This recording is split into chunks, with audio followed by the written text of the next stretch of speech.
BJP और इसकी वजह क्या है, इस जीत के फैक्टर क्या है वो भी समझिए। चुनाव से कुछ महीने पहले मुख्यमंत्री बदल दिए जाते हैं, नयाब सिंह सैनी मुख्यमंत्री के तौर पर निकल करके सामने आते हैं। एक ये बड़ा फैक्टर इन चुनावों में जीत का माना जा रहा है। पुराने प्रत्याशी के टिकट काट करके नए प्रत्याशियों को यहां पर मौका दिया गया है। कई सीटों पर हरियाणा में दलित ओबीसी वोट पर पूरी तरीके से फोकस था और ये अभी देखने को मिल रहा है जब ये परिणाम सामने आ रहे हैं। जाट बनाम गैर जाट की रणनीति से चुनाव लड़ना, यानी सबका साथ सबका विकास बना करके इस चुनाव में भूमिका जो अदा बीजेपी ने की है उसे भी कहीं ना कहीं जीत का फैक्टर माना जा रहा है। कांग्रेस की खेमेबंदी पर चोट कर वोट हासिल करना ये बड़ा फैक्टर रहा है। ये वो 5 फैक्टर है जिसकी वजह से भारतीय जनता पार्टी जीत की तरफ आगे बढ़ते हुए इस पूरे चुनाव को लीड कर रही है। बिल्कुल, इस वक्त प्रियंका, कोमल और हमारे साथ अनामिका जुड़ी हुई है।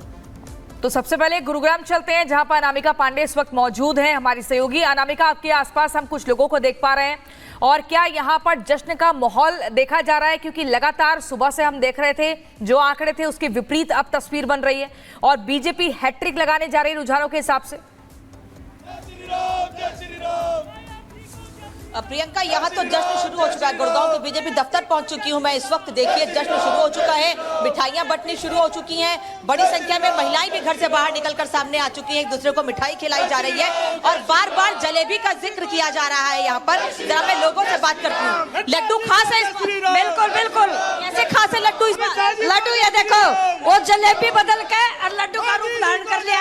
आप देख रहे हो, भारतीय जनता पार्टी के कार्यकर्ता ने काम किया था तो आज सफल हुए हैं। बड़ी जीत है ये, बड़ी जीत है ये। नाम क्या है आपका? देखिए, निश्चित रूप से मैं धन्यवाद करता हूं हरियाणा प्रदेश की जनता का, जिन्होंने भारतीय जनता पार्टी के काम को देखते हुए 10 साल के जो कार्यकाल के अंदर जो हमारे विकास के जो काम हुए उन पर तीसरी बार मोहर लगाई है। मोहर तो लगा दी, लेकिन जरा ये इस बार जलेबी का जिक्र बहुत हो रहा था, लेकिन लड्डू निकल के सामने आ गए हैं। देखिए, जलेबी की बात ऐसी है, जलेबी हलवाई बनाता है, लेकिन राहुल जी को ये पता नहीं था और वो फैक्ट्री में जलेबी बनवाने लग गए थे। तो जलेबी के हिसाब से ही बनती है, लड्डू भी हलवाई के हाथों से ही बनता है और जलेबी भी हाथ से बनती है। और जो ये चुनाव है, चुनाव भी कार्यकर्ताओं की मेहनत से लड़ा जाता है। लेकिन मिठाई तो इस बार बीजेपी को खाने को मिल गई है। सुबह तक तो नतीजे कुछ और दिख रहे थे, कुछ और रुझान दिख रहे थे, अब नतीजे बदल गए। देखिए, रुझान जरूर दिख रहे थे और आप लोग मीडिया के माध्यम से रुझान दिख रहे थे, लेकिन हमें तो देखिए, रिजल्ट तो मीडिया से ही निकल कर आएंगे, कहां से देखेंगे बताइए। हमें पूरा विश्वास था, हम फील्ड के ऊपर थे और हमने एक एक चीज, मैं आपको अभी अंदर चलेंगे तो मैं आपको लिस्ट भी दिखा दूंगा कि कौन कौन सी सीट हमने टिक कर रखी थी और वही जीत करके आए हैं और वोटों के मार्जिन भी उसमें लिखे हैं, वो भी मैं आपको। हरियाणा में साइलेंट वोटर्स बहुत ज्यादा निकल कर सामने आए। मुझे लगता है महिलाओं में साइलेंट वोटर्स को लेकर ज्यादा बातें कही जाती। महिलाएं आगे आइए, जरा आगे आइए, आगे आइए, आगे आइए जल्दी से, क्योंकि ये जब लड्डू आए थे यहाँ पर बड़ी खुशी आप लोगों के चेहरे पर थी और ये मैम कह रही थी कि इस बार जो जलेबी है लड्डू में बदल गई है। कैसे भाई?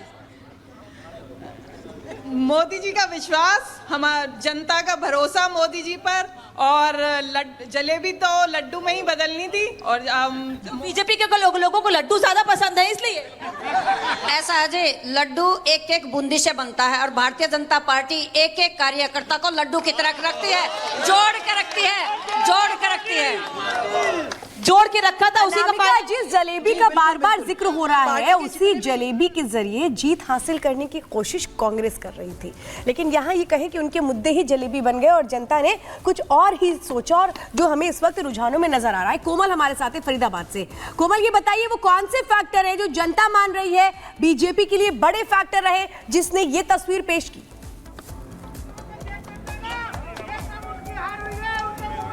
बिल्कुल, देखिए, बात करें फरीदाबाद के तिगांव की तो यहाँ पे राजेश नागर ने देखिए भारी बहुमत के साथ उन्होंने जीत हासिल कर ली है। उसके बाद सबसे पहले यहाँ पे दिखाएंगे तो कार्यकर्ताओं में काफी ज्यादा उत्साह है, काफी ज्यादा जोश है कार्यकर्ताओं में। लगातार अभी देखिए किस तरह से ढोल और नगाड़ों के साथ जश्न मनाते हुए नजर आ रहे थे। क्या कहेंगे? क्या कहेंगे, तिगांव विधानसभा के जनता आज राजेश नागर को सर माथे पे बिठाया है और भारी बहुमत से जीता है। 50,000 ऊपर लीड हो गए विधायक राजेश नागर का।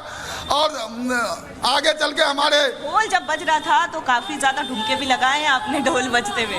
अब खुशी इतना है तो क्या करें, नाचना पड़ता है। जली को आग कहते हैं, बुझी को राख कहते हैं, जिस राख से बारूद बने उसे राजेश नागर भाई साहब कहते हैं। उत्साह साफ तौर पर आप देख सकते हैं। अभी बहुत बस कुछ ही देर का समय है, कुछ ही देर का वो वक्त है जब यहाँ से राजेश नागर निकलेंगे तो किस तरह से उनका स्वागत करेंगे आप लोग?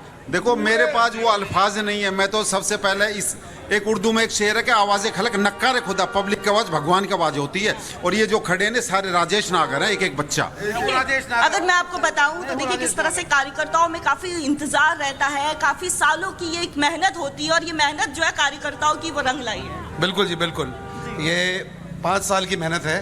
और ढोल वाले कहाँ गए आप? ढोल वाले यहीं पीछे हैं, बिल्कुल आपके कारण बंद कराए हैं, नहीं तो अब अभी चालू करा देते हैं। जश्न मना रहे हैं आप? बिल्कुल मना रहे हैं, बिल्कुल जी बिल्कुल। आज बहुत ही जश्न इतना है, मतलब शब्दों से तो बयां है नहीं। आप देखिएगा इब्तिदा जीत में का रोता है श्रेय क्या, किसे आगे दे रहे आगे हैं कोमल? देखिए ये होता है क्या। मैं रिपब्लिक भारत के माध्यम से कहना चाहता हूं कि हमारे प्रत्याशी तिगांव विधानसभा के जी अनामिका, कैबिनेट मंत्री बने। जी अनामिका, इनको ले लो, ये हमारे सुनो पिछली बार से दुगनी वोटों चुनाव जीते। ठीक है कोमल, आप लगातार लोगों के बीच में हैं, वो अपनी खुशी को व्यक्त कर रहे हैं, लेकिन अनामिका पांडे के पास एक बार फिर से हम चलते हैं। अनामिका, आप लगातार वहां लोगों से बात कर रहे हैं, वो कह रहे हैं कि हम लड्डू बांट रहे हैं, लेकिन कांग्रेस ने तो सुबह तक ये ट्रेंड सेट कर दिया था कि आज से जलेबी दिवस की शुरुआत होने जा रही है। लेकिन यहाँ पर प्रियंका, ये जो कार्यकर्ता है भारतीय जनता पार्टी के, वो तो बार बार कह रहे हैं कि एक एक बूंदी को जोड़कर, भैया जरा साइड होइएगा, मैं आप लोगों से ही बात करने के लिए आ रही हूँ, एक एक बूंदी को जोड़कर क्योंकि लड्डू बनता है, इसलिए भारतीय जनता पार्टी के कार्यकर्ता भी एकजुट रहते हैं। आज जब सुबह रुझान आए थे तो कुछ क्या ऐसा लगा था कि नहीं अब तीसरी बार सरकार नहीं बनेगी, हैट्रिक नहीं होगी, लेकिन तस्वीर कुछ अलग निकल कर आ गई? हमें पूरा विश्वास था हमारी भारतीय जनता पार्टी की तीसरी बार दोबारा सरकार बनेगी हरियाणा प्रदेश में, हमें पूरा विश्वास था। ये विश्वास किसके भरोसे था? किस क्या था? हमारा भरोसा बिल्कुल बिल्कुल भाजपा के कार्यकर्ता पे था, नायब सिंह सैनी हमारे मुख्यमंत्री पे था, आदरणीय प्रधानमंत्री नरेंद्र भाई मोदी के उस पे था, और हमारे यशस्वी जिलाध्यक्ष ऊपर था। कार्यकर्ता ना ये भी कहा गया था कि मुख्यमंत्री बदलने का फायदा भी हो सकता है और नुकसान भी हो सकता है, तो फायदा हुआ मुख्यमंत्री बदलने का? देखिए, पहले भी कार्यकर्ता ही मुख्यमंत्री था और बाद में भी कार्यकर्ता ही मुख्यमंत्री बना, तो इसलिए फायदा नुकसान की बात नहीं थी। वो भी अच्छा काम कर रहे थे और नायब जी ने भी अच्छा काम किया। इस बार नायब सिंह सैनी जी फिर से मुख्यमंत्री होंगे? जी बिल्कुल होंगे जी, बिल्कुल होंगे जी। कुछ मांगे, कुछ और नाम सामने आ रहे हैं, कह रहे हैं इस बार इनको बनाइए। सुबह उन्होंने क्लियर कर दिया था कि नायब सिंह सैनी ही मुख्यमंत्री हैं। अच्छा। सुबह आपने न्यूज अगर देखा हो तो सबसे पहले उनका वहाँ तक तो नतीजे आपके फेवर में थे ही नहीं ना? हाँ, मैं बता दूं, बैलेट पेपर के नतीजों में भी एक न्यूज पेपर से न्यूज वालों ने पूछा था कि कौन रहेगा मुख्यमंत्री। यहाँ रुक नहीं रही है आप लोग? सैनी जी रहेंगे। सबसे पहले हम पहले से निश्चित थे भारतीय जनता पार्टी जीतेगी, पूरे हरियाणा में जीतेगी। सुबह के जो रुझान, सुबह के मैडम जो सुबह के लोग 10 बजे तक उत्साहित है। अच्छा है, कोई ये नहीं बोल रहा कि हम तो चुनावों से पहले भी एकदम कंफर्म थे कि होने क्या वाला है। एक बार फिर से जरा रुक कर लेते हैं कोमल का। कोमल, ये बहुत अहम फैक्टर है कि आखिर देखिए काम किया गया, लेकिन सबसे बड़ी चीज है एंटी इनकम्बेंसी फैक्टर को बताने की कोशिश लगातार कांग्रेस करती रही, लेकिन कोई ऐसा एंटी इनकम्बेंसी फैक्टर नहीं रहा। ये बिल्कुल जनता ने क्लियर कर दिया, जो फिलहाल इस वक्त रुझान नजर आते हैं। देखिए, अगर शुरुआती रुझानों की बात करें, एग्जिट पोल की बात करें और उसके बाद जिस तरह से तस्वीर बदली और फरीदाबाद की बात करें, तो देखिए फरीदाबाद में 6 विधानसभा आती है और उन 6 विधानसभा की बात करें तो एक विधानसभा को छोड़कर बाकी सारे 5 विधानसभा में बीजेपी काफी ज्यादा आगे चल रही है। कुछ जगहों के जो रिजल्ट सामने आ गए हैं, राजेश नगर की बात करें तो 50,000 सीटों से जो है 50,000 वोटों से वो जीत उन्होंने हासिल की है। कार्यकर्ताओं में काफी ज्यादा उत्साह है। लंबे समय से अच्छा, कांग्रेस शुरुआती रुझानों में लग रहा था कि कांग्रेस इस बार सरकार बनाएगी। कांग्रेस भी काफी इस बार आश्वस्त भी नजर आ रही थी कि सरकार तो वही बना रहे हैं। हमें विश्वास था नहर पार भारी बहुमत से जिताने के लिए दल बल से हम खड़े थे और यही हुआ। भारी बहुमत से 35,000 वोटों से नहर पार लेके गए भाई राजेश नागर। हमने पहले भी बोला था। कोमल, जो कार्यकर्ताओं का भरोसा था, कार्यकर्ताओं की जो उम्मीदें थी, वो आगे बढ़ गई है। 2014 में 47 सीटें, 2019 में 40 सीटें और इसके बाद तो अब अपना रिकॉर्ड ही तोड़ते हुए नजर आ रहे हैं। अब रुक करेंगे कि केंद्रीय मंत्री शिवराज सिंह चौहान ने क्या कुछ कहा है हरियाणा